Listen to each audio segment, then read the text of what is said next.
ठीक है भाई लोग, शाम को लाइव स्ट्रीम है, याद है ना? यहाँ पर आज आ जाना यार भाई लोग। कम से कम वॉचिंग 50 की आना, तब जाकर मजा आता है। ठीक है, आना।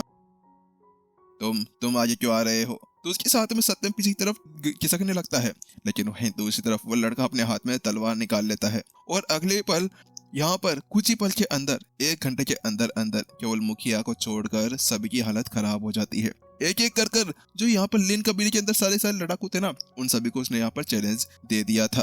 तुम सभी की इतनी हिम्मत कैसे हो गई? लेकिन अब यहाँ पर जो वहाँ का मुखिया था वह आगे बढ़कर आता है, लेकिन इसी बीच राज गौतम, ऋषभ दोनों आगे बढ़ जाते हैं और उसके साथ में ही बैंग बैंग बैंग बैंग कुछ समय के अंदर उनकी हालत पूरी तरह से खराब हो गई थी। मुखिया का यहाँ पर कलर उठ चुका था। बात कुछ ऐसी थी कि वो यहाँ पर एक सुप्रीम कोर्ट के उच्च लेवल के ऊपर था, लेकिन उसको पता नहीं अभी अभी क्या हुआ कि यहाँ पर उसकी हालत ऐसे कर दी गई जैसे कि यहाँ पर बिके हुए कुत्ते की तरह। आखिरकार उसको उठा उठा कर मारा था। ऐसा लग रहा था जैसे कि यहाँ पर है ना, सामने वाले बंदे को उसके हर एक चाल के बारे में पता था कि वो कहाँ पर मारेगा और कहाँ पर नहीं।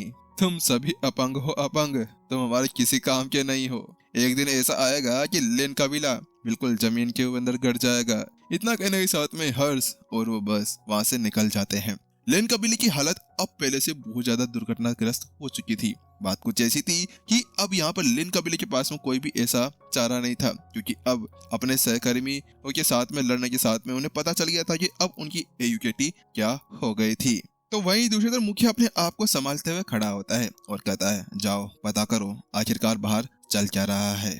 तो उसके साथ में जल्दी से जो उनका बटलर था वो बाहर चला जाता है और कुछ समय बाद में वापस आ जाता है लड़खड़ाते हुए। उसके हाथ के अंदर एक डंडी थी जिसके साथ में वह टुकड़ुक टुकड़ करते हुए यहाँ पर अंदर की तरफ आ रहा था। क्या हुआ? क्या उन्होंने यहाँ पर बाहर ही किसी को लगा दिया है? क्या हमें यहाँ पर अब बाहर भी नहीं जाने दे सकते? तो इसी के साथ में, अरे बाहर? कौन सा बाहर? कौन सा बाहर नहीं है?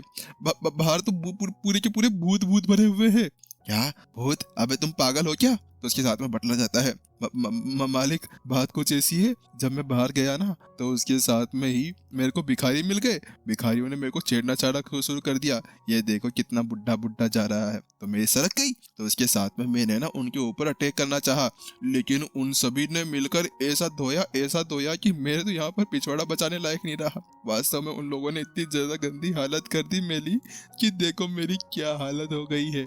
ऐसा कहते कहते यहाँ पर वो जो बटलर था बेचारा रोने लगता है, क्योंकि वो दृश्य देखकर यहाँ पर उसको लगने लगा कि आज तक की उसने सबसे बड़ी गलती यही कर दी कि वो लिन कबीले के अंदर आ गया था। आखिरकार नालायक, क्योंकि ये नील कबीला, इनकी वजह से तो मेरी पूरी तरह से हालत ही खराब हो गई। भिखारियों ने भी मेरे को यहाँ तक धो दिया था। मालिक आपको पता है, बाहर जाकर देखो ना तो हर एक बंदा इतना ज्यादा पावरफुल हो चुका है कि जिसके साथ में हम लोग उनका कुछ नहीं बिगाड़ सकते। इतना ज्यादा पावरफुल कि यहाँ पर अब है ना, यहाँ पर ये बड़े बड़े कबीले तो क्या, अब ये छोटे छोटे बच्चे भी है ना, हमें यहाँ से बाहर निकालने में कोई भी टाइम नहीं लगाने वाले। तो उसके साथ में वो कहता है, तुम पागल वागल हो गए हो क्या?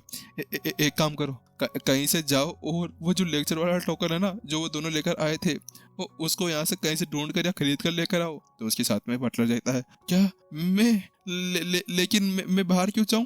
तो वो कहता है, मैंने कहा ना जाओ। टी का मालिक। उसके साथ में बेचारा बटलर अपने आप को छुपाते फिराते यहाँ से निकल जाता है और फिर से कुछ समय बाद में फटे फुटे कपड़ों के साथ में बाहर वापस आ जाता है। अब क्या हो गया तुम्हें? अरे अब तो तुम टोकन लेने गए थे। तो वही वो कहता है, टोकन लेने तो गया था, लेकिन बाहर वाले बंदों ने मेरे को पकड़ लिया और कहने लगे कि यहाँ पर टोकन मेरा है, टोकन मेरा है, और उसके साथ में यहाँ पर मेरी ऐसी हालत हो गई। हे भगवान, केवल इस टोकन के लिए इतनी ज्यादा लड़ाई? आखिरकार ये चल क्या रहा है और ये सिटी लॉर्ड है कौन भाई? उसके साथ में जल्द ही बटलर कहता है, वो सब कुछ छोड़ो, ये लो टोकन आपका, अब मैं बाहर नहीं जाने वाला। तो उसके साथ में बटलर चुपचाप से एक कोपचे में जाकर छुप जाता है ताकि यहाँ पर कोई उसको ना बोले। उसकी तो इच्छा हो रही थी कि यहाँ पर आज ही है ना रिजाइन कर दे, लेकिन अब यहाँ से वो रिजाइन कर दिया ना तो उसके बाद में बाहर तो उसकी पूरी तरह से हालत खराब हो जानी थी। तो जल्द ही उन लोगों ने उस टोकन को हाथ में लिया और मुखिया ने जल्दी से उसके अंदर एनर्जी डालकर वहां पर वो वीडियो एक्टिवेट कर दिया। वीडियो एक्टिवेट होते ही यहाँ पर एक लड़का दिखाया जाता है जो यहाँ पर उनका सिटी लॉर्ड था। वो एक थ्रोन के ऊपर बैठा हुआ था और वहां पर वो लेक्चर दे रहा था। जब वो लेक्चर दे रहा था तो आसपास की सारी आध्यात्मिक एनर्जी उन्हीं के अंदर जा रही थी और उन सभी की ताकत बढ़ते हुए नजर आ रही थी। ये अब पता चला कि वो लोग इतने ज्यादा पावरफुल कैसे हो गए। हाँ, हम लोगों ने बहुत ज्यादा बड़ी गलती कर दी है। हम रिकॉर्डिंग क्रिस्टल तो सुन सकते हैं, लेकिन यहाँ पर हम लोग उसका जैसा नहीं बन सकते, क्योंकि फेस टू फेस और रिकॉर्डिंग क्रिस्टल के अंदर की जो ताकत थी वो बिल्कुल अलग हो गई थी। फेस टू फेस सुनते तो उसके साथ में ही वहाँ का जो वातावरण था वो पूरी तरह से चेंज हुआ था, लेकिन अब केवल रिकॉर्डिंग क्रिस्टल के अंदर वो लेक्चर सुन सकते थे। उसके जो अधिकतम फायदे थे वो उनका यूज नहीं कर सकते थे। इसके साथ में ही उन सभी के चेहरे पूरी तरह से लाल पीले हो जाते हैं। तो वहीं दूसरी तरफ सत्यम कहता है, हे भगवान, मैंने आज तक अपनी लाइफ की सबसे बड़ी गलती कर दी, एक तो माँ की बात और यहाँ पर इनकी बात सुनकर। अरे आखिरकार 8 एल्डर्स की ताकत लेने के बाद में भी मैं वहाँ पर कुछ नहीं कर सका, और ये लोग केवल एक लेक्चर सुनने के बाद में इतने ज्यादा पावरफुल हो गए थे। आखिरकार मेरा क्या होगा। सत्यम बेचारा रोने लगा, क्योंकि अगर उसने वो लेक्चर सुन लिया होता ना तो उसकी ताकत भी बहुत ज्यादा ही होती, फिर तो इन 8 एल्डर्स को भी चूसने की कोई जरूरत नहीं पड़ती थी। यहाँ पर उन सभी चीजों से बिल्कुल बेखबर होते हुए आखिरकार विपिन, किरण और उसके पेरेंट्स के साथ में विपिन वहां से निकल चुका था। विपिन अभी टेलीपोर्टर के ऊपर था और जल्द ही वो रॉयल सिटी पहुंच गया था। उसके आसपास की दुनिया पूरी तरह से हिल रही थी, उन सभी को चक्कर आ रहे थे। बात कुछ ऐसी थी कि एनिमा का यूज करते हुए लोग तो यहाँ पर तो आ गए थे, लेकिन जो झटके, जो मशीन वो वहाँ पर घूम रही थी, उसकी वजह से उनकी हालत बहुत बुरी तरह से खराब हो गई थी। बात कुछ ऐसी थी, विपिन ने वहाँ कर सबको लेक्चर तो दिया, उसके साथ में सभी की ताकत बहुत अच्छी तरह से बढ़ गई थी। डिलाइट सिटी के अंदर यहाँ पर सभी की ताकत कम से कम सुप्रीम कोर्ट तक पहुंच चुकी थी। कलाकृतियां, जानवर, वह सभी बहुत ज्यादा पावरफुल हो चुके थे, जिसकी वजह से वहां पर अब जो एनर्जी का केंद्र है वो बढ़ चुका था, ताकि यहाँ पर उनको और ज्यादा पावर दी जा सके। इसके साथ में ही डिलाइट सिटी आगे आने वाले समय के अंदर और ज्यादा पावरफुल हो सकती थी, और वह विपिन को अपना टीचर मान चुके थे। और इसके अलावा विपिन को ज्यादा एनिमा की जरूरत नहीं थी, बस टेलीपोर्टेशन का यूज जो करना था। वहीं जल्द ही विपिन और के सामने वो अपना सर संभालते हैं और जल्द ही उनके सामने एक भव्य गेट दिखता है। बहुत ज्यादा बड़ा गेट था वो, उसके चारों तरफ एक फॉर्मेशन लगाई गई थी और उसके अंदर था एक बड़ा सा भव्य शहर, दिखने में बहुत ज्यादा सुंदर और बहुत ही ज्यादा सुंदर था। आसपास में बहुत सारे जने थे, बहुत सारे लड़ाकू थे, लेकिन डिलाइट सिटी की तरह ऐसे नहीं कि बस एक ही जगह पर टिड्डों को भर दिया हो। यहाँ पर डिसिप्लिन था, यहाँ पर नियम कायनात बनाए हुए थे। लगता है कि यहाँ पर इन लोगों ने नियमों को अच्छी तरह से रखा गया है, तभी तो ये लोग इस तरह से कंट्रोल कर पा रहे हैं। वहीं किरण बीच में बोलती है, अब यहाँ पर आप सभी को संभल कर रहना होगा, क्योंकि यहाँ पर ये रॉयल सिटी है। रॉयल सिटी के अंदर सभी लड़ाकू यहाँ पर स्टेज 2 के ऊपर मिलेंगे, और वो भी उच्चतम लेवल के ऊपर। तो इसी वजह से सभी को ये समझना होगा कि वास्तव में अगर हम लोगों ने कुछ भी करने की कोशिश की तो उसके साथ में हमारी क्या हालत हो सकती है। तो उसी के साथ में ही हाँ, ये मैं समझ गया, रघु अपना शरीर बिना नहीं रह सका, क्योंकि रघु अभी अपने सामने ना वो नजारा देखकर पूरी तरह से कातिलाना हो गया था। वो अपने आसपास में ही कुछ समय के अंदर ही 5 उच्च स्तरीय सुप्रीम गोड्स को देख चुका था। वो बहुत ज्यादा पावरफुल थे। रघु पूरी तरह से कांपने लगता है। इसी बीच अरे रघु भाई, तुम्हारा यहाँ पर मोहन भाई तुम्हारे साथ में है, तुम्हें डरने की क्या जरूरत है। हम दोनों भाई मिलकर यहाँ पर पूरी तरह से सारी दुनिया को जीत लेंगे, उसके साथ में ये लोग तो कुछ भी नहीं कर सकते हैं। तो वहीं दूसरी तरफ मोहन की वो बात सुनने के साथ में विपिन को भी रोंगटे खड़े हो गए, क्योंकि जब मोहन ने ये शब्द कहे है ना, तो फंसने वाला विपिन था, ना कि वो। हर बार लंका लगती थी तो उसकी लगती थी, ना कि उसकी।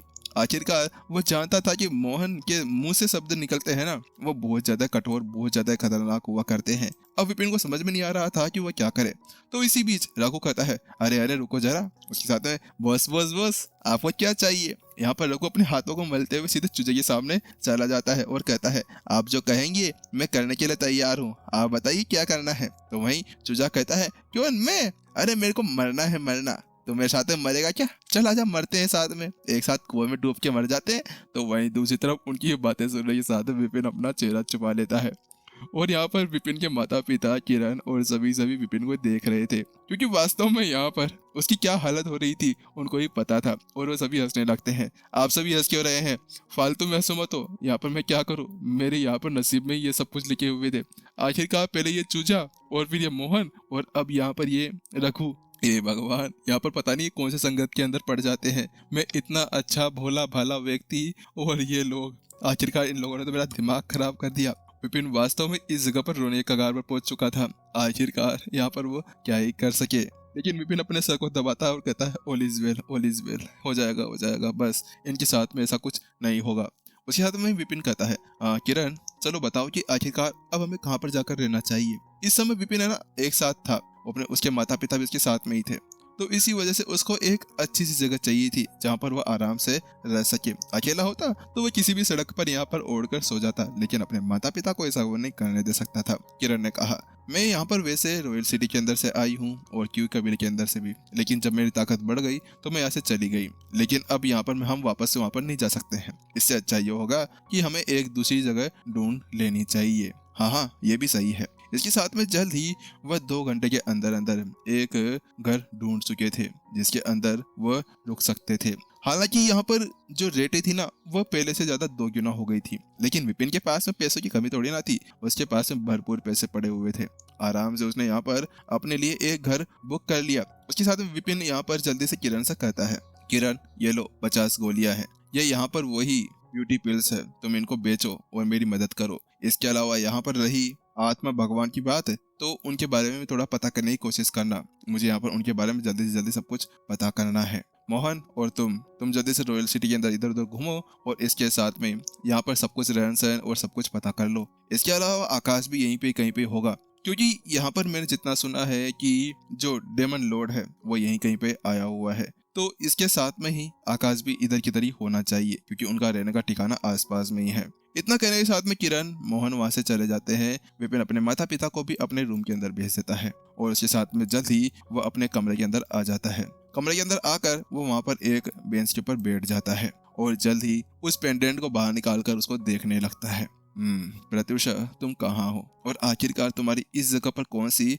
स्थिति है? यहाँ पर विपिन उसके बारे में सोचने लगता है, क्योंकि मास्टर से कॉन्टिनेंट से यहाँ पर आते आते वो ये बात तो समझ चुका था कि प्रत्युषा की जो पावर है ना वो उससे सोच से बहुत ही ज्यादा अलग है। मुझे ऐसा लगता है कि यहाँ पर इस पेंडेंट के अंदर ही सब कुछ छुपा हुआ होगा। विपिन देखता है कि उस पेंडेंट के अंदर खून की बूंद थी। चलो ठीक है, इस खून की बूंद के साथ में मुझे कुछ ढूंढना चाहिए। उसके साथ में जल्द ही विपिन अपनी आत्मा को यहाँ पर बाहर निकालने और अपनी चेतना को अंदर डालने की तैयारी करने लगता है। उस पेंडेंट को अपने सामने उड़ाता है और उसके साथ में ही अपनी चेतना को पूरी तरह से उसके ऊपर ध्यान केंद्रित कर देता है। विपिन की आत्मा, शरीर, ताकत अब इतनी हो चुकी थी कि वह यहाँ पर इसके अंदर देख सकता था। कुछ मशक्कत करने के बाद में आखिरकार वो पेंडेंट के अंदर घुस जाता है। पेंडेंट के अंदर घुसने के बाद में उसके सामने एक खून की बूंद थी और उसके अंदर से बहुत ज्यादा एनर्जी निकल रही थी। हालांकि विपिन को उसके साथ में कुछ गठबंधन सा लग रहा था, ऐसा लग रहा था जैसे कि यहाँ पर उसके और इसके बीच में कुछ अच्छी खासी चीजें होगी। विपिन फिर अपनी चेतना को जल्द ही उसकी तरफ धकेलने लगता है, लेकिन जिससे पहले कि उसके पास में जाता, बूम, उस बूंद के अंदर से एक जोरदार धमाका होता है और अगले ही पल इसी चीज के साथ में विपिन के शरीर के अंदर एक जोरदार झटका लगता है। जल्द ही एक परिचित आभा विपिन के पूरे शरीर के ऊपर छा जाती है और वही सेम शब्द जो उसको मास्टर टीचर कॉन्टिनेंट के अंदर सुनाए दिए थे, स्वर्ग। सभी प्राणियों को यहाँ पर एक कचरे ज्यादा कुछ नहीं मानता है। सूरज डूब जाता है और चंद्रमा ढल जाता है। स्वर्ग अपूर्ण है। अभिमानी स्वर्ग दुनिया के नियमों को निर्देशित करता है। सभी प्राणियों पे वो आदेश जारी करता है। ये कुछ शब्द सुनने के साथ में ही अचानक से गड़गड़ करते ही यहाँ पर लाइब्रेरी कांपने लगती है। विपिन का दिमाग फिर से फिरने लगता है, उसको वह सभी चीजें यहाँ पर महसूस होने लगती है और अगले ही पल पैंग, विपिन उसी जगह पर गिर जाता है, उस बेंच से नीचे की तरफ, और यही एपिसोड खत्म हो जाता है। चलो अब देखते हैं कि आखिरकार यहाँ पर क्या होने वाला है, विपिन के साथ में क्या हुआ। इसके बारे में पता लगाने के लिए आपको नेक्स्ट एपिसोड देखना होगा और नेक्स्ट एपिसोड यहाँ पर आपको शाम को देखने को मिलेगा। चलो टाटा बाय बाय, मिलते हैं। और इसके अलावा गाइस रुको रुको रुको जरा, लाइव स्ट्रीम हो रही है शाम को।